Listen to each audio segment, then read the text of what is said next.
Sábado Verde, radio y podcast, en la radio pública de la ciudad de Buenos Aires. La última vez que fui al cine conmigo, saqué la entrada y entré dispuesto a ver una de intrigas, porque la película se llama Cónclave y tenía datos de que, había visto la cola creo, de que era o se trataba de la elección de un nuevo papa, pero me encontré con otra cosa.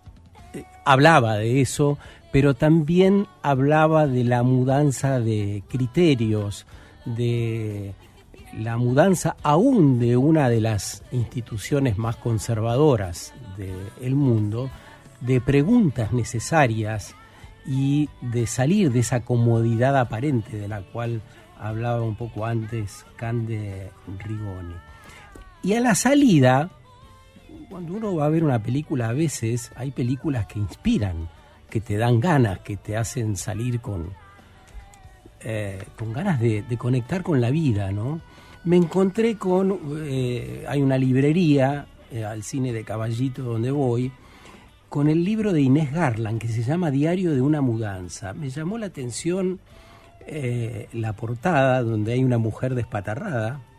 Está linda la ilustración, no voy a detenerme mucho en describirla. Pero claro, el libro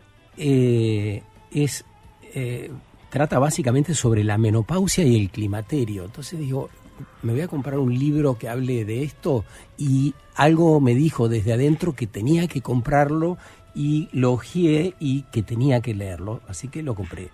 Porque no habla solamente de la menopausia y el climaterio, no solo de eso, habla de diferentes mudanzas, de cómo varía el cuerpo, nuestra percepción con el paso de los años, de la transformación de los vínculos y de mudanzas más literales, de las alteraciones que provoca dejar un determinado espacio donde hemos vivido, hombres o mujeres, para buscar y ocupar otro, que primero nos parece ajeno y después empieza a resonar de otro modo.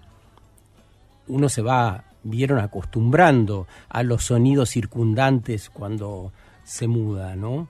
Al llanto de unos chicos que recurrentemente hacen berrinche a las 8 de la mañana cuando sus padres los llevan al cole, el ruido de los trenes si pasan más o menos cerca. Pero el libro de Inés Garland, que es escritora, traductora, coordina talleres de narrativa, también habla de la compasión a sí misma y hacia los demás. Es compasiva con su historia, aún frente a relatos íntimos y dolorosos. Y también frente a otros con mudanzas que nunca suceden, frente a otras personas, quiero decir, ¿no? Como la de ese vecino que desde que la protagonista llega a su propio hogar, promete que bajará de peso, se inventa 1000 excusas y nunca termina de lograrlo. Bueno, también es un libro que describe diferentes amores y desamores, etapas de embelezamiento y de ilusión, épocas de desencanto y también el cierre de los ciclos del amor.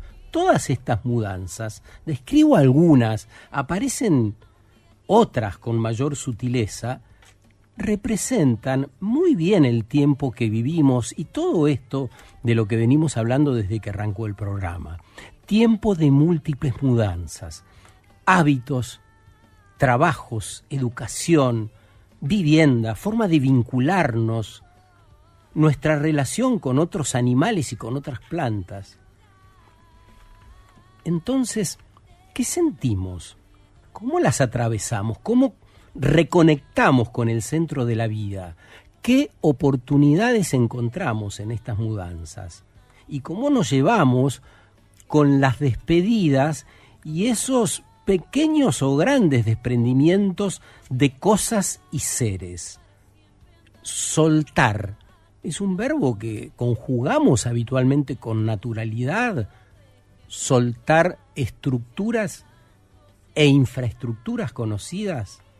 Bueno, como Inés, como les digo, escribió sobre esto, la convidamos a que nos acompañe a pensar esta mañana. ¿Cómo estás, Inés? Muy buen día.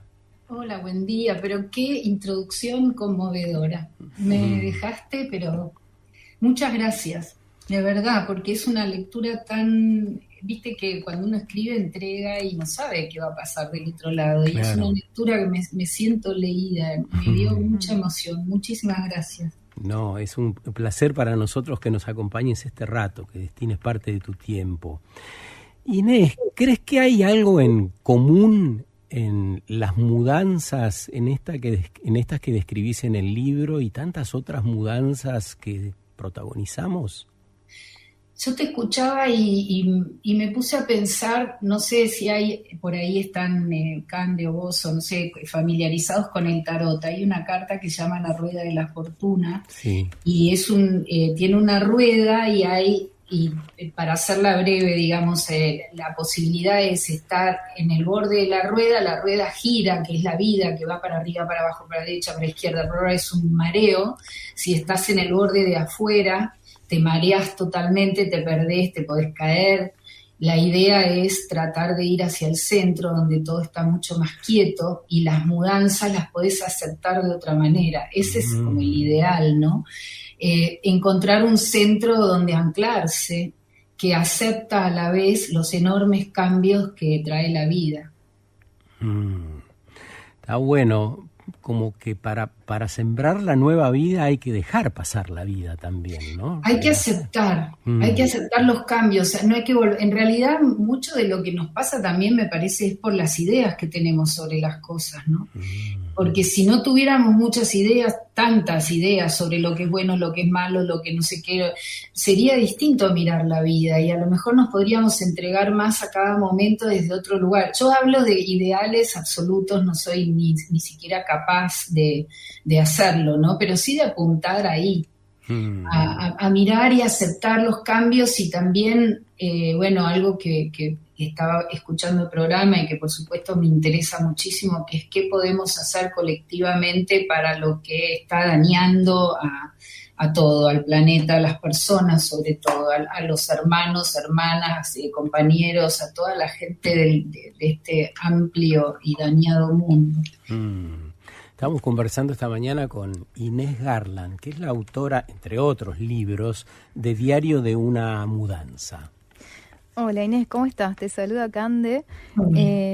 Ahí estaba hojeando también la portada de tu libro y yo lo que veía es una mujer flexible.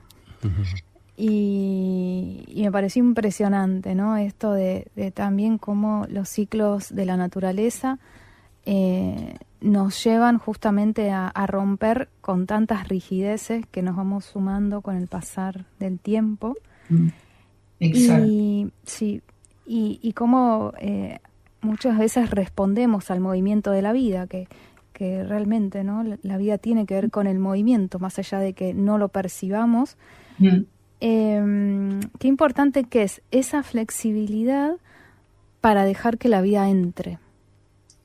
Sí, totalmente, pero además vos siempre se puede elegir a dónde poner el foco, ¿no? Y si vos pones el foco como en que te está pasando de todo y no sabes dónde estás parado y empezás a marearte y a confundirte y a no entender que esa misma cosa puede traer creatividad, puede traer imaginación, puede traer encuentros con otros, hablar de esa confusión entre todos para tratar de aclararla, cosas que son mucho más positivas que estar gritando dando las vueltas, ¿no? Así que la mujer, bueno, Daniel García, que es el pintor que hizo la tapa, estaría muy, muy contento de que hayas notado la flexibilidad porque es una bailarina, él quiso pintar una bailarina, entonces estaría muy contento de saberlo.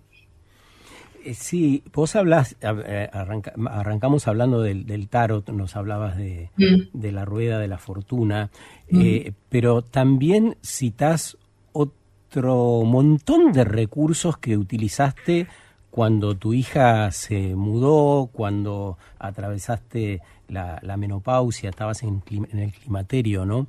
Sí. Es decir, estamos hablando de cosas complejas que no ocurren así como naturalmente, ¿no?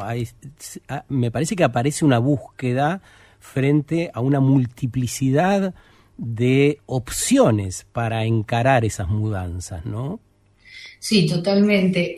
Yo creé un personaje que está muy cercano, obviamente, pero también elegí situaciones propias y ajenas y de cuentos como para tratar de hablar de eso que sentía que era tan vergonzoso para tantas mujeres, tan difícil de articular. Ahora se está hablando más, por suerte.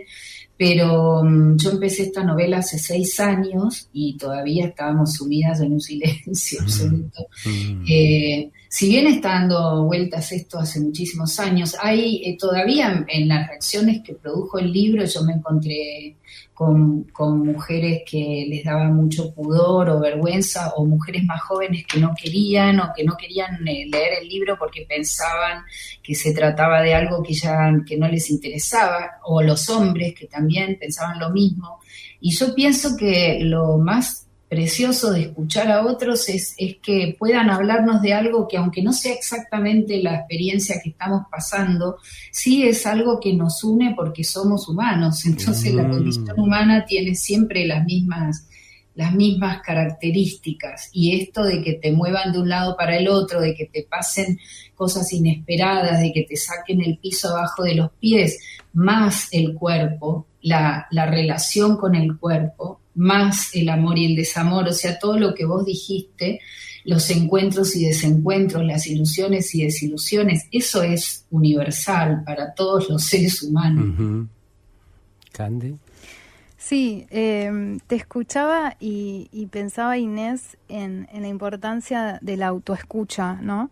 En este ejemplo que vos traes, ¿no? De personas que pronto leen el título del libro, lo ven, y esto de poder escuchar qué es lo que nos produce, ¿no? Y si nos produce incomodidad, poder desde un lado que tiene que ver con la exploración y la curiosidad, ¿por qué esto me incomoda, ¿no? Buenísimo. ¿no?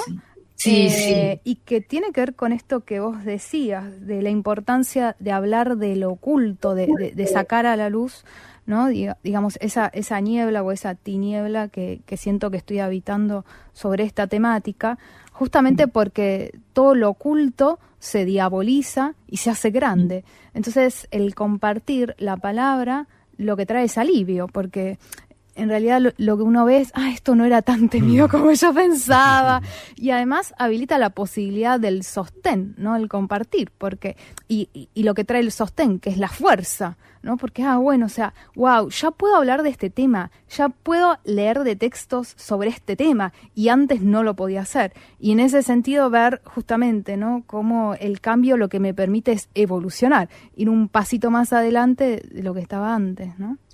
Sí, y me pasó mucho, desde que salió el libro me escriben muchas personas, sobre todo mujeres, por Instagram, y me agradecen haber puesto palabras a algo que ellas no podían nombrar. Y como se sintieron acompañadas, es exactamente lo que vos estás diciendo. Sam Shepard dice, hay que escribir sobre lo que a uno le da vergüenza, que a mí me encanta como frase. Y pasa esto que vos decís, Nati, es una manera de estar en el mundo también, ¿no? Cuando escuchás cuando te pasa algo que te incomoda, en lugar de taparlo con tantas maneras que tenemos de evadirse, poder ir al carozo a ver qué es, porque muchas veces también forma parte de un sistema de creencias, o sea, cada uno tiene su sistema de creencias, o como dice Melich, que es un autor muy, muy precioso, que habla es catalán, y habla de la gramática en la que nacemos en una gramática con una cultura, con un montón de ideas, y estamos tratando siempre de despegarnos de esa gramática, de no ser iguales a nuestros padres, pero tampoco nos sentimos cómodos en el otro lugar. Entonces ese tironeo que tenemos también es bastante común a todos, y poder ver por qué esto me incomoda, y a lo mejor me incomoda porque en mi casa no se hablaba de esos temas, por ejemplo. Y empiezo a descubrir, pero se puede hablar, y esto a mí me libera, como vos decías, Cande. Es muy precioso poder vivir abriendo puertas en lugar de cerrando puertas y haciéndome, como tarándome con cosas que me duermen, ¿no? Y con la hendidura necesaria, porque más allá de este aspecto del libro, quisiera citar un párrafo de tu libro cuando hablas de cuando se muda tu hija, ¿no? Entonces, dice Inés Harlan en su libro, esa noche, detrás de mi cabeza, en la pared que yo usaba de respaldo de la cama, y del otro lado era la pared de su cuarto, creció un hueco inmenso, como el de una mina o un futuro edificio. Fuerte esa imagen, ¿no? ¿Cuánto hace que tu hija se mudó? Es decir, que dejó de vivir con vos. ¿Qué edad tenía? Ay, hace un montón, es larguísimo el cuento de por qué se fue tan pronto, pero tiene que ver con el padre. Yo estoy divorciada hace muchos años, desde que ella tenía 7 años. Yo creo que a los 18, 19, el padre le dio la oportunidad de irse a vivir sola, de un departamento y todo. Y ella siempre me dice que se apuró muchísimo. ¿Y qué edad tiene ahora? Y ahora está por cumplir 31. Y sí se apuró, pero además se apuró también para mí porque fue un momento tremendo. ¿Y yo qué hice, no? Yo a 2 minutos me puse a buscar otra casa y ahora estuve con ella hace poco, porque ella no vive acá, vive en Italia ahora, y me decía que ella la mató que yo a los 2 meses me había mudado. Y le digo, yo no me mudé porque no podía tener ese cráter ahí. Claro. Y ella lo entendió como, ya no tengo dónde volver. Yo me mudé a una casa donde ella tiene su cuarto, pero ella quería poder volver a su cuarto. Pero si fuera por ella, yo me tendría que quedar quieta con todas las cosas, cosito de peluche en la cama, todo, desde que era chiquita, y no mover nada para que ella pueda volver a ese lugar. Y eso también es un aprendizaje de mudanza para ella, ¿no? Claro, bueno, ella se fue a los 19 y, como acaba de decir Inés, volvió a los 31 y se juntaron con su mamá, entre otras cosas, para cantar esta canción.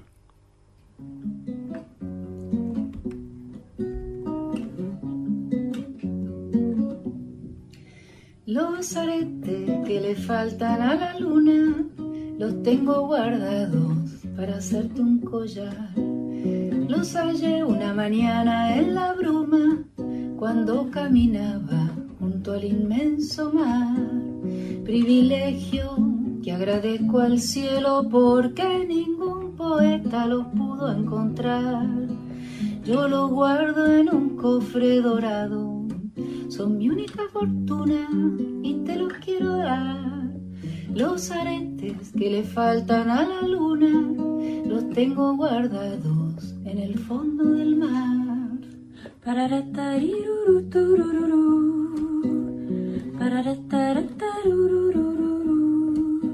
Los aretes que le faltan a la luna los tengo guardados para hacerte un collar. Los hallé una mañana en la bruma cuando caminaba junto al inmenso mar. Privilegio que agradezco al cielo porque ningún poeta los pudo encontrar.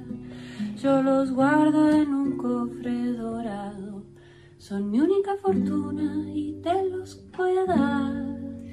Los aretes que le faltan a la luna los tengo guardados en el fondo del mar. Bueno, la primera que cantó es Inés y esta del final es su hija Abril. Como saben, como hemos visto esta mañana, se mudaron las dos y se volvieron a reencontrar en esta dulce canción. Por lo tanto, entre otras cosas, las mudanzas casi siempre terminan llevándonos, si es que así lo deseamos y lo buscamos, a espacios también que vale la pena transitar, y vaya si vale la pena, ¿no? Y Abril, en su Instagram, de ahí sacamos esta canción, pone una frase que me gustaría destacar: canten con sus madres y no se vayan a vivir a otro país. ¿Por qué crees que dice esto, Inés? Ay, que me largo a llorar. Ay, además, qué bárbaro. Sí, es una maldad lo que hace, porque dice eso, pero ella se fue, ¿viste?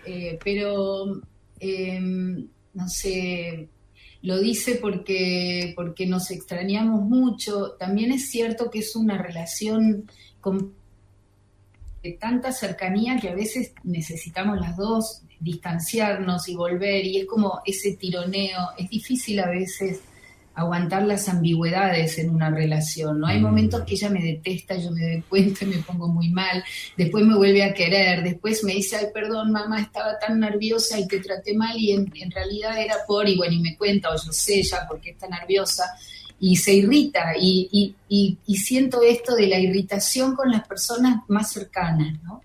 Son los que te hacen de espejo de cosas que por ahí no querés ver, entonces te irritás, pero creo que con ella yo aprendí eso, el tema de las contradicciones dentro de las relaciones, de no pensar que todo tiene que ser fluido, donde te podés pelear, claro. Después podés pedir perdón, sí, podés volverte a acercar, podés distanciarte y acercarte, no sé, podés no estar de acuerdo, podés animarte al conflicto, que es algo que a mí siempre me costó mucho, porque siempre pienso que si hay conflicto se va a terminar todo, y si el otro se enoja conmigo, no, como una cosa muy infantil, ¿no? Uh-huh.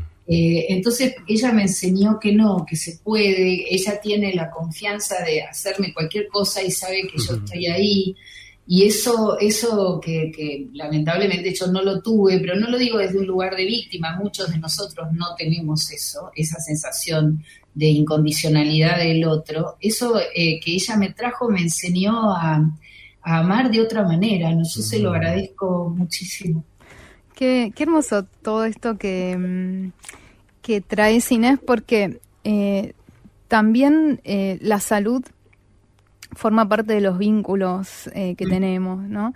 Sí. Y realmente nosotros venimos de generaciones pasadas que lamentablemente, como vos decís, no tuvieron este aprendizaje respecto a cómo es importante en la crianza la seguridad, ¿no? La afectividad, porque es lo que decíamos un poco antes, ¿no? Vivimos en una sociedad que no está basada en los principios naturales, en todo lo que el ser humano necesita para poder florecer. Sí. Y por eso esto ocurre, ¿no? Porque los ancestros generalmente estaban más ocupados en las cuestiones vinculadas a la supervivencia, ¿no? A darnos ahí como un techo, un hogar, un alimento, que es lo básico. O sea, nosotros no podemos dedicarnos a hacer arte o a hacer poesía si no tenemos la seguridad de que tenemos una casita, un hogarcito, ¿no? Y una alimentación, digamos.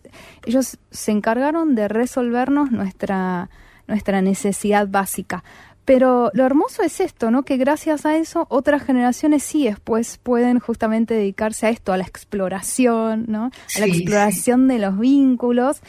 Y cuánto aprendizaje hay ahí, porque, el premio, la naturaleza siempre premia la valentía, ¿no? Y el premio de esto, de animarse a atravesar la incomodidad, es justamente la libertad, ¿no? Digamos, poder vivir la vida desde un lugar libre, sabiendo que de repente yo ya sé que si me peleo con mi hija, después puedo volver y pedirle disculpa, la importancia también de contarle lo que a mí me pasó. O sea, yo me cambié de casa no porque no te quiera, sino porque lo necesitaba en ese momento y fue lo mejor que pude hacer para acompañarme en ese proceso de dolor.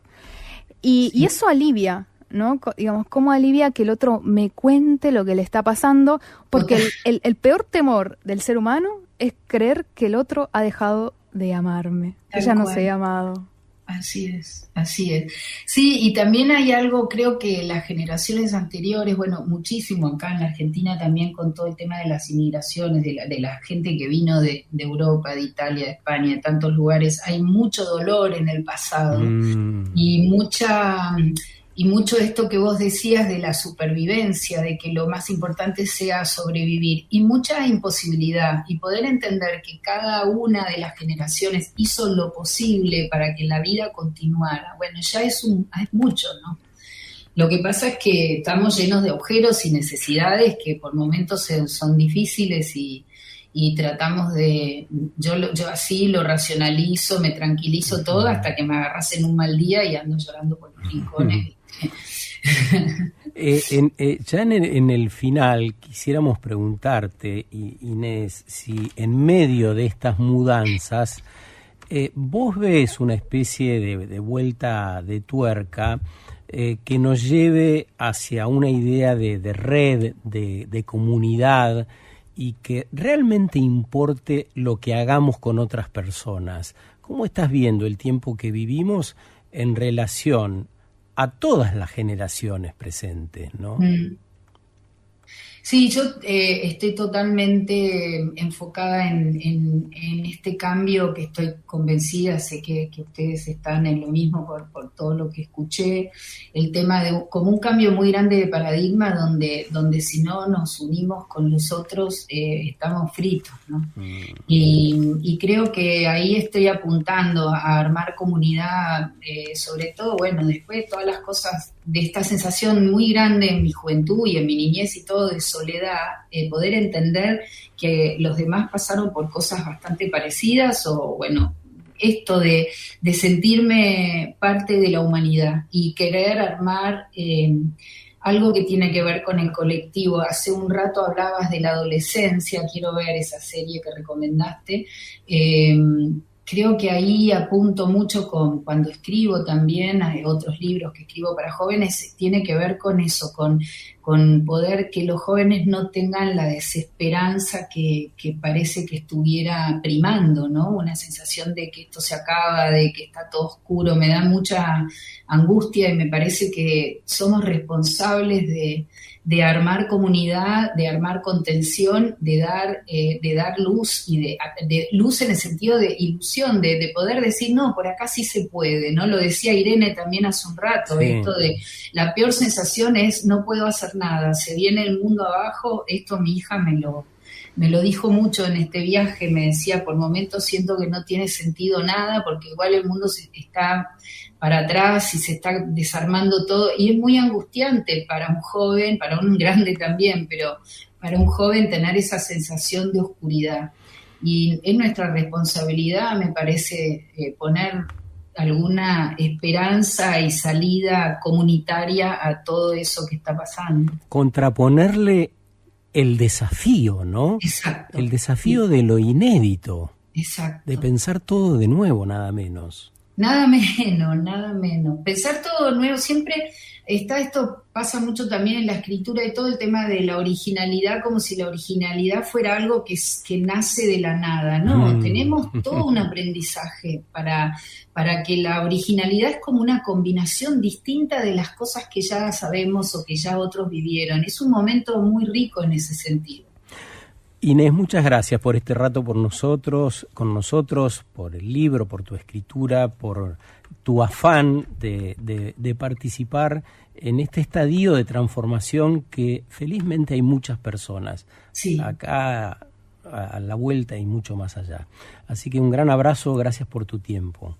Abrazos a ustedes y muchísimas gracias. Me dejaron en un estado de conmoción. Muchas gracias por la invitación. Me encantó hablar con ustedes y me encantó el programa. Un gran abrazo. Muchas gracias. Es un placer para nosotros también. Gracias. Sábado Verde, radio y podcast. En la radio pública de la Ciudad de Buenos Aires.